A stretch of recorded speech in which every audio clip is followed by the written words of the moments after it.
మకర రాశికి ఏలినాటి శని అయిపోయింది, బయటపడ్డారు. కానీ బుధ శుక్రులు సప్తమంలో ఉన్నారు. వాళ్ళ వల్ల ఎటువంటి ప్రయోజనం లేదు. ఒక్క శని ఒక్కడు తప్పితే ఈ రాశి వాళ్ళకి ఏ గ్రహాలు కూడా పూర్తిగా బాగాలేవు. కాబట్టి ఈ రాశి వాళ్ళకి చెప్పదగినంత మంచి ఎక్కడ ఏమీ కనపడలేదు.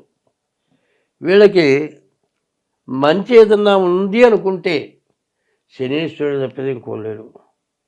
శనీశ్వరుడు అంటే ఈశ్వరుతో సమానమైన వాడు. కోటీశ్వరుడు అంటే ఒక ₹1,00,00,000 ఉన్నటువంటి వాడు ఈశ్వరుడితో సమానం. అట్లాగే ఐశ్వర్యాలను ఇచ్చేటువంటి శనీశ్వరుడు తృతీయంలో బాగున్నాడు. కాబట్టి మిగతా గ్రహాలు బాగుండని వారా ఈ సంవత్సరంలో, ఈ ఆగస్టు నెలలో ఈశ్వరార్చన చేయండి.